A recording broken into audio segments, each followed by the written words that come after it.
Hey everybody, I'm recording this video live from home, and I wanted to just do a really quick video about the natural numbers.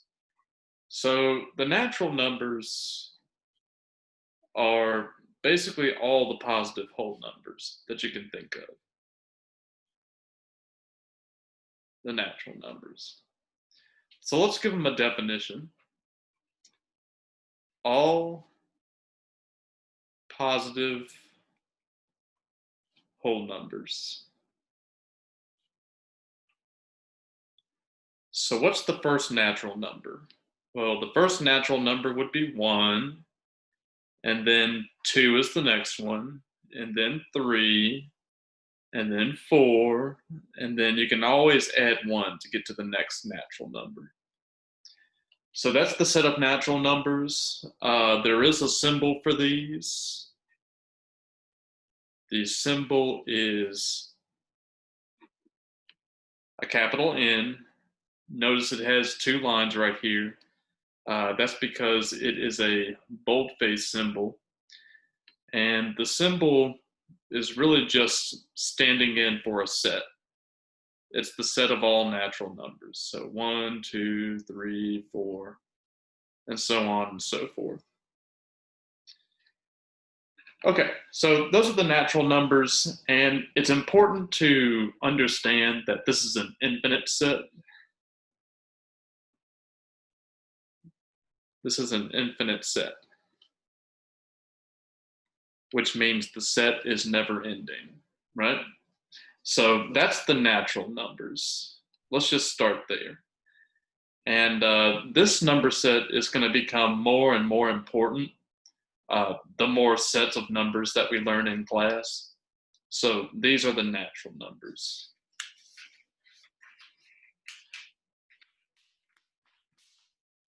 Okay. The next number set that I wanted to talk about is the integers. So let's talk about those. The integers. And this is another number set that we need to talk about. The integers is the set of all positive and negative whole numbers. All positive and negative whole numbers.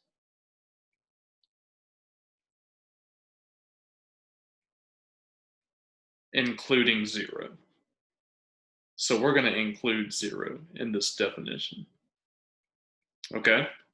So when we talk about all positive and all negative whole numbers, and we put 0 in them, we're basically talking about this set right here. It's basically going to be ... -3, -2, -1, 0, and then +1, +2, +3, and so forth. So these are the integers. It has a set of all negative whole numbers, it has a set of all positive whole numbers, and of course we have 0 right there. So really, you could say that it's the set of all whole numbers. That's another way you can think about it. So it's the set of all whole numbers. There is a symbol for this. There is a symbol. It's going to be a capital Z. The Z is the German word Zahl. This is a German word that just means number. So this is in German. Okay, so that's what Z stands for. It stands for the set of all integers. So Z is basically equal to the set ... -3, -2, -1, 0, 1, 2, 3, and so on. And this is also an infinite set. This is also an infinite set. Okay, so that's the integers. You basically take all the natural numbers, which are these positive ones right here, and then you take the negative ones, their counterparts, and you throw 0 into the mix. 0 was actually not considered to be a number until quite late in the history of man. So we're going to let that be for now. These are the integers. All right, let's move on in our discussion. The next number set that I want to talk about is the rational numbers. The rational numbers. These are going to be rational, right? So what does that mean? Well, for something to be rational, it has to be a ratio. It has to be a ratio of two numbers. So that basically means there's going to be a fraction involved. There's going to be a fraction with a numerator, like let's say p, and we're going to have a denominator at the bottom. It's going to be q. So p over q, we're basically looking at all the fractions here. And the way the symbol is set up is going to be a capital Q with the line down the middle. This capital Q, I've heard that it just stands for quotient. I guess it makes sense because quotient starts with a Q, right?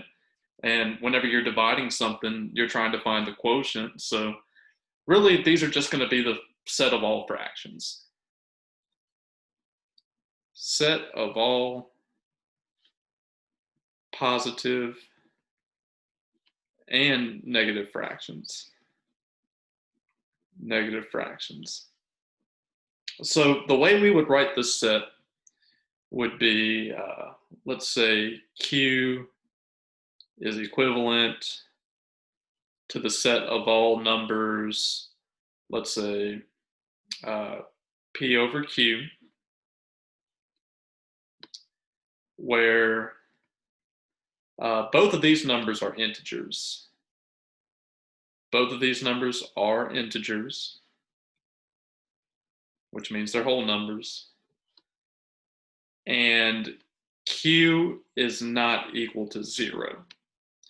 We can't let Q be 0, because if we let Q be 0, then technically we'd be dividing by 0. So we're just going to put that little stipulation in there that Q can never be 0. But of course, P can be 0. That way you can get 0. 0 is a rational number. So what are some examples of rational numbers?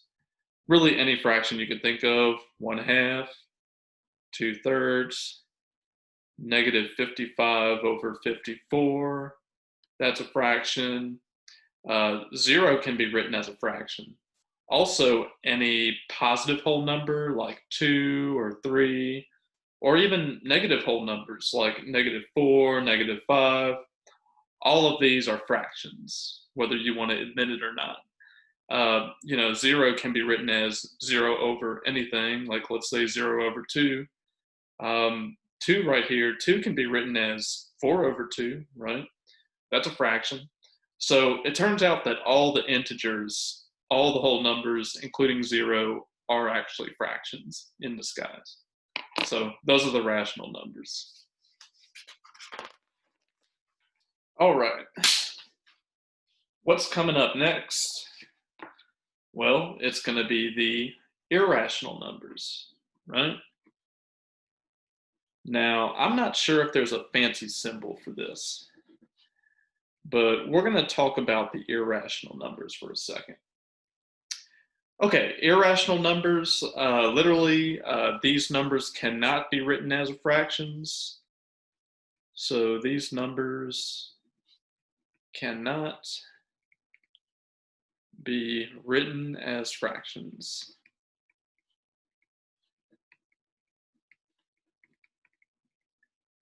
Okay, so let's talk about some examples. Can we think of any irrational numbers? Sure. Have you ever heard of pi?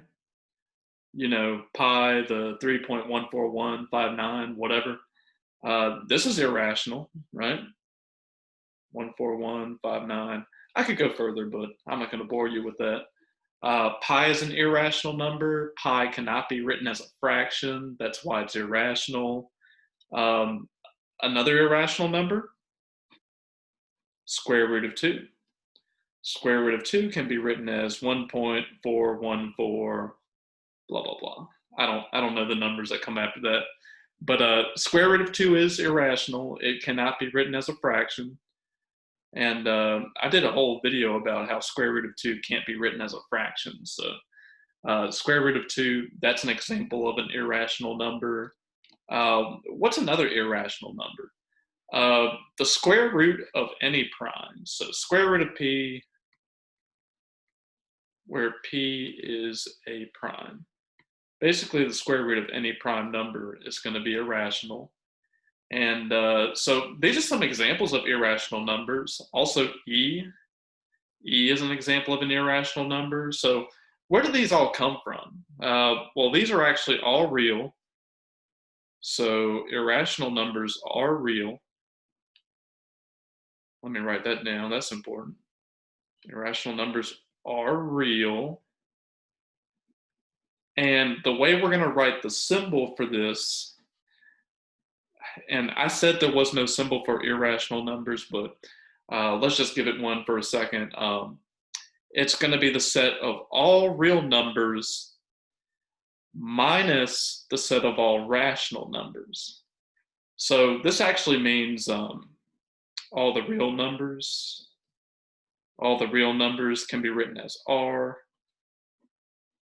All the rational numbers can be written as Q's.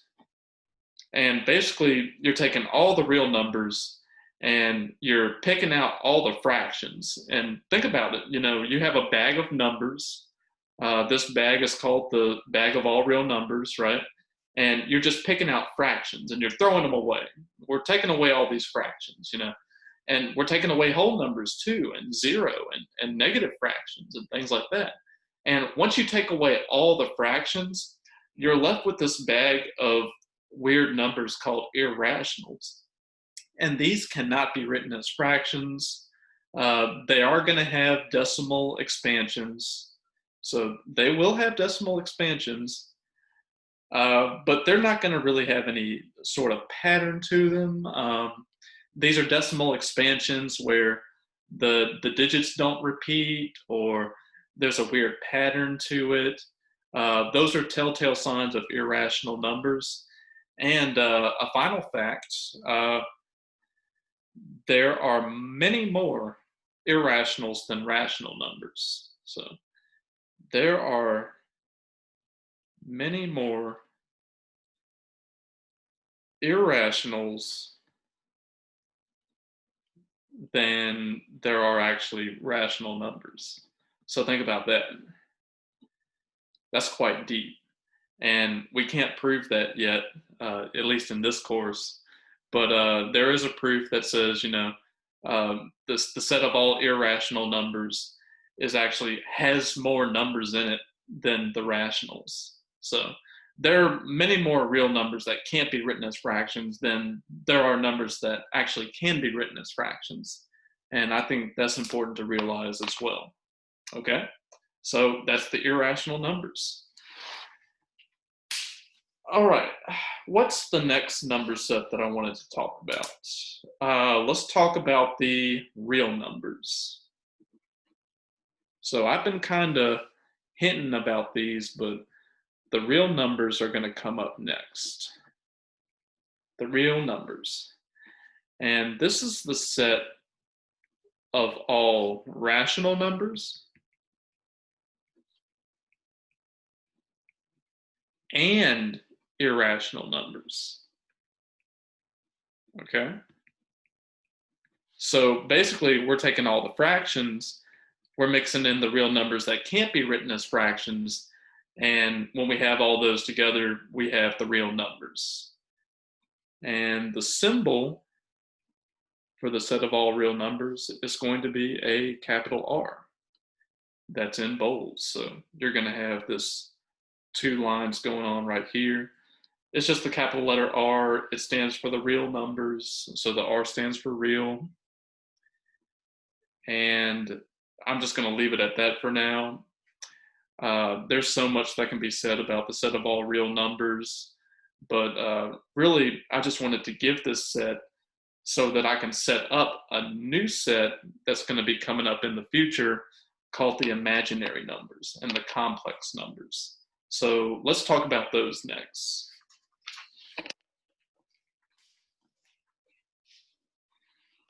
Okay, complex numbers.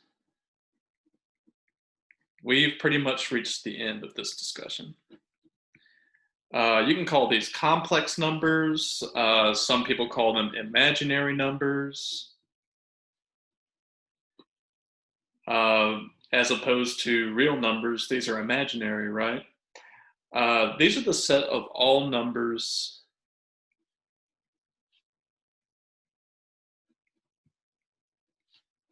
that have a real part. So they're going to have a real part, and they're going to have an imaginary part.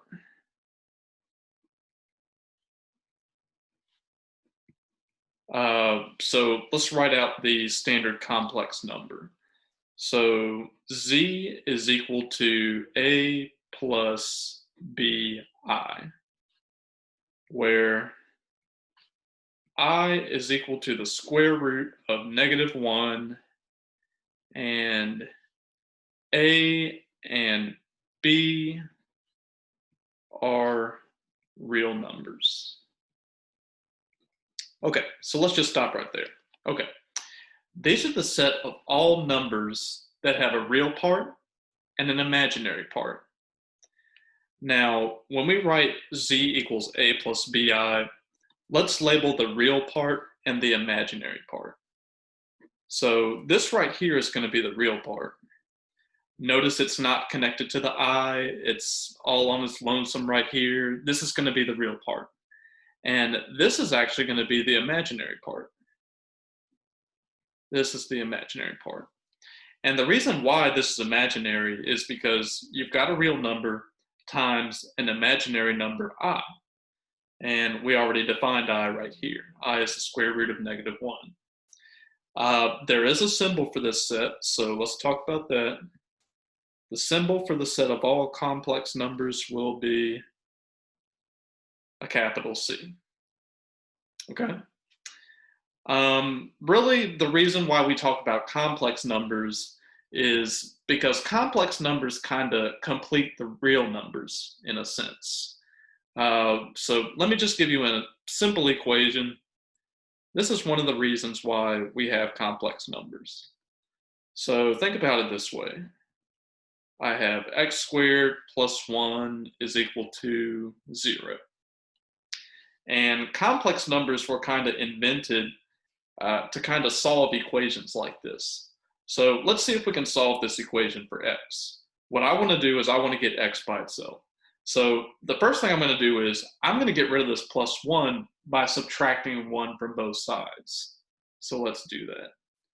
We're going to subtract 1 from both sides. And these cancel out right here, and 0 minus 1 is going to give me -1. Okay, so now I have to get x by itself, which means I got to get rid of this exponent too. Well, how do I get rid of a square? I take the square root of both sides, right? So we are going to take the square root of both sides. And when we do that, the square root and the square cancel each other out. I'm only left with x equals, and now we have the square root of -1. But when I take the square root, we're going to have to use a plus or minus in order for the math to work.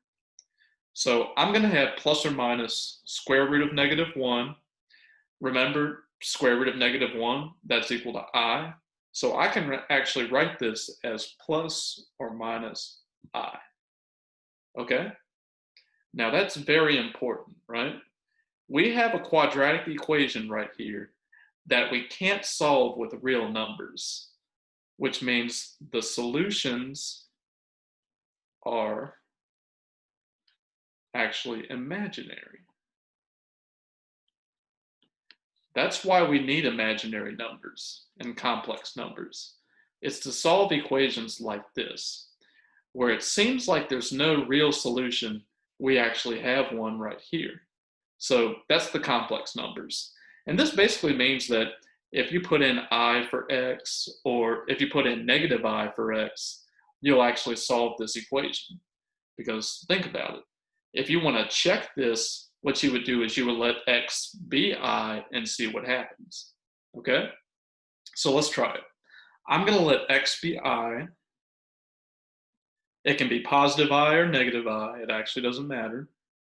I'm going to square I. I'm going to add 1 to it, and that's going to be equal to 0, apparently, right? Let's see what happens. If I square I, I'm always going to get negative 1, right? And then I have my plus 1 equals 0. And of course, negative 1 plus 1 is going to give me 0. So the two sides equal out. Okay, so what's important about this? We need to know that I is equal to the square root of negative 1. And we also need to know that I squared is equal to negative 1. That's also important. So let me write that down. Fact. I squared equals negative 1. That's important to realize. Okay, so those are the complex numbers. And later we'll be doing operations with complex numbers, but this was just a little lecture to show you, how many number systems there are and what kind of number sets you've been thinking of since grade school and how they all relate to each other. And before we go, I like to do a little map of where all the number sets fit. Okay? So let's say we have this tiny circle in the middle. This is going to be the set of all natural numbers. So the natural numbers, remember, you got 1, 2, 3, 4, so on and so forth. Well, think about it. All the natural numbers are also a member of the integer set. So it's also a member of the integers, which I use a capital Z for that. And the integers is a set of all whole numbers, including all the negatives, all the positives, and 0. Well, every single whole number is also a rational number, right? So all these numbers are going to live in this circle right here, the rationals. And then, of course, every single rational number is real, right? So these live in an even bigger circle called the real numbers. And somewhere around here, you have the irrational numbers. So you might have a little plot right here where the irrational numbers live. And then all the real numbers are also complex. All the real numbers also belong to the set of all complex numbers. So the way we say that is the natural numbers is a subset of Z. The integers is a subset of all rational numbers. The rational numbers is a subset of the real numbers. And the real numbers is merely a subset of all the complex numbers. And you're probably asking yourself, are there more sets? Are there more sets out there? The answer is yes. You actually also have what are called Hamiltonians. So you can have these numbers called Hamiltonians. You also have numbers above that called Sidonians. So you also have that. This is also rendered as an O because the Hamiltons are actually also called the Octonians. I should probably write that down. Octonians. Well, I got so excited I forgot to scroll, but anyways, those are the number sets, and that's my lecture for today. I'm going to call it a day. Those are all the number sets. So have a good one. I hope you learned something today, and yeah, have a good one.